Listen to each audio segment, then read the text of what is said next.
کیا آپ نے کبھی سوچا ہے کہ ایک غلام جو سخت اذیت، ظلم اور انسانی حقارت کے اندھیروں میں جیتا تھا، کیسے وہ اسلام کا ایک عظیم ستون بن گیا؟ ہاں، ہم بات کر رہے ہیں حضرت بلال رضی اللہ عنہ کی، وہ شخص جس کی آواز نے پہلی اذان میں ایمان کی فتح سنائی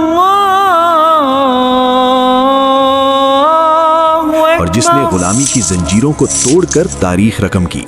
آج ہم آپ کو لے کر چلیں گے اس سفر پر جس نے دنیا کو یہ سکھایا کہ ایمان ہر غلام کو آزاد کر سکتا ہے۔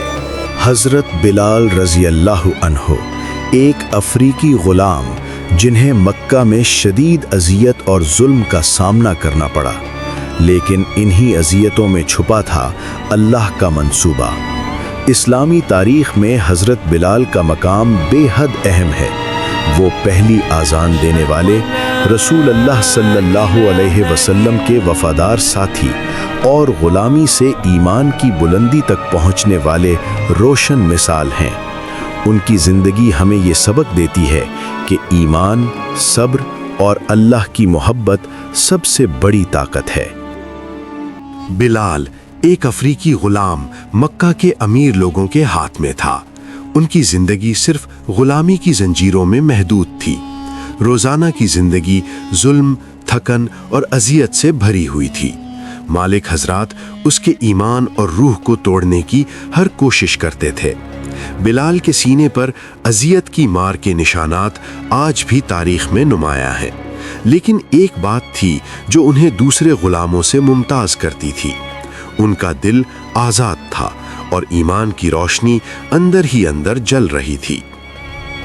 حضرت بلال کے دل پر اسلام کی روشنی ایک دن گری جب انہوں نے سنا کہ محمد صلی اللہ علیہ وسلم نے اللہ کی عبادت اور غلامی کے ظلم کے خلاف آواز بلند کی ہے، تو ان کے دل میں ایک نیا جذبہ جاگا۔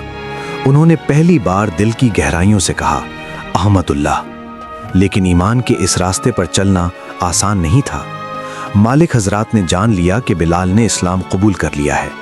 اس کے بعد شروع ہوا ایک ایسا عذاب جو انسانیت کی سب سے بڑی امتحان تھی۔ اذیت، تپتی دھوپ میں کھڑے کرنا اور جسم پر زنجیریں جکڑنا، لیکن بلال کبھی اپنے ایمان سے پیچھے نہ ہٹے۔ مالک حضرات نے کہا، تو اپنا خدا چھوڑ دے۔ بلال نے جواب دیا، واحد اللہ محمد صلی اللہ علیہ وسلم کا رب۔ ہر دن، ہر اذیت، ہر مار بلال کے ایمان کو اور مضبوط کر رہی تھی۔ یہ وہ لمحہ تھا جب غلامی کی زنجیریں روح کی آزادی میں بدل گئیں۔ وہ سچائی کے علمبردار بن گئے۔ ان کی صبر کی طاقت نے نہ صرف ان کو بلکہ سب مسلمانوں کو یہ سبق دیا کہ ایمان کے آگے دنیا کی طاقت کچھ نہیں۔ آخر کار حضرت بلال کو آزاد کیا گیا، لیکن آزادی صرف جسمانی نہیں تھی، روح کی آزادی سب سے بڑی تھی۔ انہوں نے مدینہ میں پہلی اذان دی، ایک ایسی آواز جو ہر دل میں اللہ کی یاد جگاتی تھی۔ اللہ اکبر، اللہ اکبر۔ یہ صرف اذان نہیں تھی، بلکہ غلامی سے ایمان کی بلندی تک پہنچنے کی داستان تھی۔ بلال کی آواز آج بھی ہمیں یاد دلاتی ہے کہ ایمان، صبر اور اللہ کی محبت سے ہر غلام آزاد ہو سکتا ہے۔ سب سے طاقتور لمحہ وہ تھا جب حضرت بلال محمد صلی اللہ علیہ وسلم کے پیچھے کھڑے ہو کر آذان دے رہے تھے۔ یہ لمحہ صرف ایک آواز نہیں تھی، یہ غلامی، ظلم اور مایوسی کے خلاف ایک اعلان تھا۔ بلال کی آنکھوں میں روشنی، دل میں ایمان اور زبان پر اللہ کا ذکر، یہ منظر روح پر گہرائی سے اثر کرتا ہے۔ انہوں نے نہ صرف آزادی حاصل کی بلکہ اللہ کی محبت اور سچائی کی بلندی تک پہنچے۔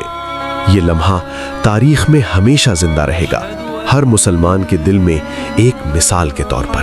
اللہ ہم سب کو حضرت بلال رضی اللہ تعالی عنہ کی طرح صبر، ایمان اور اللہ کی محبت کے راستے پر چلنے کی توفیق عطا فرمائے، آمین۔ اگر آپ کو یہ داستان پسند آئی تو ہمارے چینل کو سبسکرائب کریں تاکہ آپ مزید ایسی روحانی اور تاریخی داستانیں دیکھ سکیں۔